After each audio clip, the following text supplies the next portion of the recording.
Você já segurou uma cartela de simvastatina na mão? Talvez hoje de manhã, na pressa, você tenha arrancado um comprimido, engolido com um gole de café e seguido com o dia. É um gesto tão pequeno, tão automático, que parece insignificante. Mas o que você não vê, o que quase ninguém vê, é que aquele comprimido começou a existir semanas antes, dentro de um reator de aço que opera a temperaturas capazes de deformar metal. E entre a primeira matéria-prima e a sua mão, existe um arquivo inteiro de transformações, riscos e decisões que a indústria mantém lacrado. Hoje, a gente vai abrir esse arquivo. A simvastatina genérica que você compra por alguns reais na farmácia da esquina parece um objeto simples, branco, redondo, liso. Mas essa simplicidade é uma ilusão. Cada comprimido carrega dentro de si uma história que começa em barris de pó amarelo pálido, passa por reações químicas que exigem controle de temperatura ao 10º de grau e termina em máquinas que pressionam o pó com força suficiente para transformá-lo em cerâmica. Antes de chegar à sua cartela, ele é um suspeito. Um lote não validado que pode ser descartado inteiro se algum parâmetro falhar. Existe uma crença silenciosa que a maioria de nós carrega, a de que um comprimido genérico é uma cópia mais fraca, uma versão inferior do remédio de marca. Você já deve ter ouvido alguém dizer que o genérico não faz o mesmo efeito. Ou talvez você mesmo já tenha sentido aquele frio na barriga ao trocar o original pelo da caixa branca. Mas a verdade é mais complexa e, ao mesmo tempo, mais tranquilizadora. A molécula de simvastatina é exatamente a mesma, não importa quem fabrica. O que muda não é o que está dentro, é o caminho até chegar lá. A primeira pista desse caminho está num documento que a maioria de nós nunca vai ler. Uma norma da Agência Nacional de Vigilância Sanitária, a ARDC número 166, de 2017. Ela define as boas práticas de fabricação, um conjunto de exigências que qualquer fábrica de genéricos precisa seguir para ter autorização de funcionamento. E uma das regras mais rigorosas trata exatamente do que você não vê: os solventes residuais. A Farmacopeia Brasileira, na 6ª edição, estabelece limites precisos para cada solvente usado na síntese.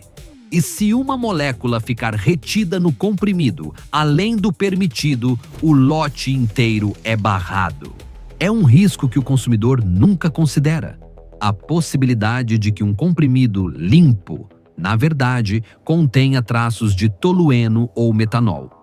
A norma existe para evitar exatamente isso. Agora, vamos puxar a primeira camada do arquivo. A matéria-prima da simvastatina não é um pó branco vindo de um jardim químico ideal. Ela nasce em barris de 150 quilos, cheios de um composto chamado lovastatina, um produto natural extraído de fungos do gênero Aspergillus, cultivados em tanques de fermentação que parecem mais uma fábrica de cerveja do que um laboratório.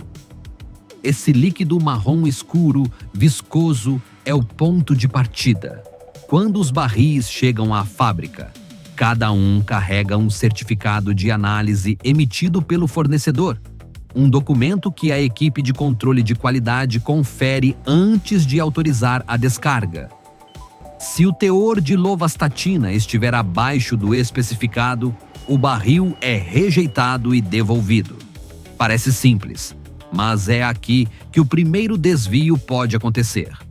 E esse desvio é o tipo de detalhe que pouca gente imagina. Um certificado que decide o destino de toneladas de matéria-prima. Se você quer continuar abrindo esses arquivos da indústria, inscreva-se no canal para não perder os próximos processos que vamos desvendar. E me conta nos comentários, o que mais te surpreendeu até agora? Foi o barril de lovastatina rejeitado por um certificado ou a possibilidade de solventes residuais num comprimido limpo. E você nunca vai adivinhar o que acontece a seguir. A lovastatina bruta não é simvastatina ainda. Ela precisa passar por uma reação química chamada alquilação. Um processo em que uma molécula de lovastatina ganha um grupo metila extra para se transformar exatamente no princípio ativo desejado. Essa reação acontece dentro de reatores de aço inoxidável, com capacidade para milhares de litros, aquecidos por camisas de vapor que mantêm a temperatura entre 40 e 50 graus Celsius. Um desvio de 3 graus para cima não destrói a reação. Ele simplesmente nucleia cristais errados. E cristais errados significam uma molécula diferente, com propriedades diferentes, que não passa no teste de pureza. 3 graus. É um deslize que qualquer operador pode cometer se o sensor estiver descalibrado ou se a válvula de vapor abrir por segundos a mais. Preste atenção aqui. O que está em jogo não é apenas um lote perdido. Cada lote representa meses de planejamento, toneladas de matéria-prima e o trabalho de dezenas de técnicos. Quando a reação falha, a fábrica não pode simplesmente jogar tudo fora e recomeçar. O material é descartado como resíduo químico, com custo de incineração que pode chegar a milhares de reais. E o cronograma de entrega para as farmácias atrasa. O consumidor final nunca sabe que o remédio que está faltando na prateleira pode ter sido perdido por causa de um desvio de 3 graus num reator no mês anterior. Agora, vamos para a segunda camada forense. Depois da alquilação, o líquido reacional é transferido para um cristalizador. Um tanque de fundo cônico onde a temperatura cai gradualmente ao longo de 12 horas. É nesse equipamento que os cristais de simvastatina pura começam a se formar, como flocos de neve química. Mas a nucleação é traiçoeira. Se a taxa de resfriamento for muito rápida, os cristais ficam pequenos demais e não sedimentam direito. Se for muito lenta, formam agulhas que entopem os filtros. A equipe de processo monitora a temperatura minuto a minuto, ajustando a vazão da água de resfriamento com base em gráficos que lembram os de uma refinaria. O cheiro que preenche a sala é doce, quase frutado, porque o solvente usado é o acetato de étila, a mesma substância que dá o cheiro característico de removedor de esmalte. É um odor que não está nos comprimidos, mas que faz parte do ambiente onde eles nascem. O espectador que sente esse cheiro pela primeira vez entende que o processo não é limpo no sentido estéril. É limpo no sentido controlado. Aos 48% do percurso narrativo, a pressão começa a subir. Os cristais de simvastatina, agora uma pasta branca e úmida, são transferidos para uma centrífuga de cesto horizontal. Essa máquina gira a 1.500 rotações por minuto, usando força centrífuga para separar os cristais do líquido-mãe, uma solução residual que contém impurezas e subprodutos. A centrifugação dura cerca de 6 horas e é uma das etapas mais críticas. Se a velocidade for muito alta, os cristais se quebram. Se for muito baixa, o líquido-mãe não é completamente removido e as impurezas ficam retidas. Cada lote exige que o operador calibre a centrífuga com base na densidade dos cristais. Um cálculo manual que depende da experiência de quem está na linha. Se você já pegou uma cartela de genérico na farmácia sem saber se era confiável, você conhece aquele frio na barriga da dúvida. Agora imagine o engenheiro que supervisiona essa centrifugação. Ele sabe que o lote inteiro depende daquela rotação. Se a velocidade desviar por um único %, 6 horas de operação podem ser perdidas. E ele não tem uma segunda chance. O lote precisa passar para a secagem na mesma noite para manter o cronograma. Esse frio na barriga que você sente na farmácia é o mesmo que o engenheiro sente ao calibrar a centrífuga.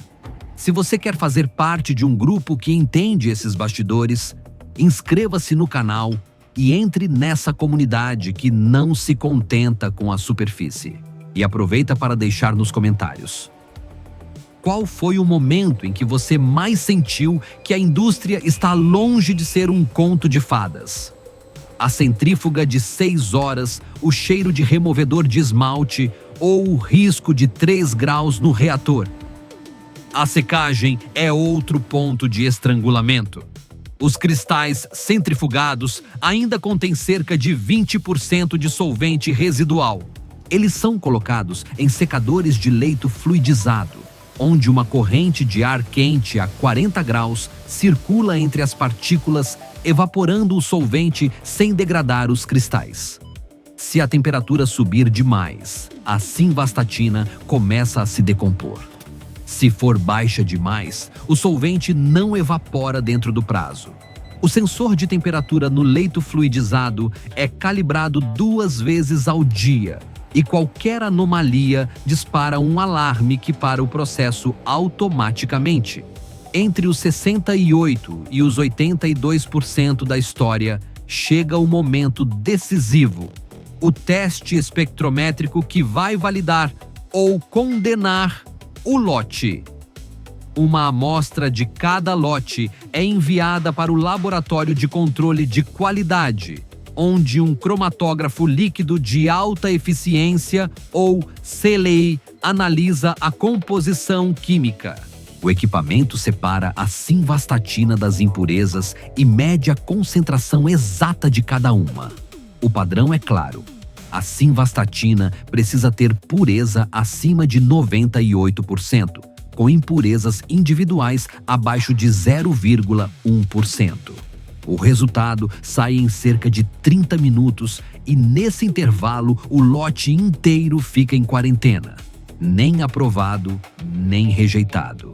É uma espera tensa, porque se alguma impureza aparecer acima do limite, o lote é classificado como fora de especificação e bloqueado. Esses 30 minutos de quarentena decidem o destino de semanas de trabalho. Se você quer acompanhar de perto o desfecho de outros lotes e saber o que acontece quando um é reprovado, inscreva-se agora para receber os próximos vídeos assim que saírem. E me responde nos comentários: você imaginava que um comprimido passava por um teste tão minucioso antes de chegar na sua mão? O que mais te impressionou nesse processo? A Farmacopeia Brasileira, na monografia da simvastatina, descreve exatamente quais impurezas são toleradas e em quais concentrações.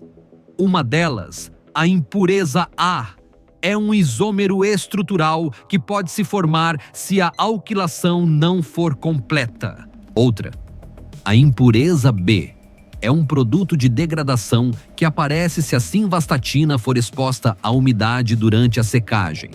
O técnico de laboratório compara o cromatograma com o padrão oficial e emite o laudo. Se aprovado, o lote ganha o direito de ser chamado de simvastatina genérica e seguir para a próxima etapa.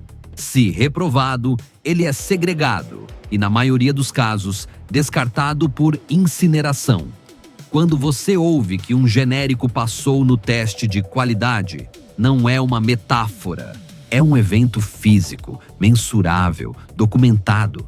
Cada lote tem um número de registro que vincula aquele cromatograma àquela cartela específica.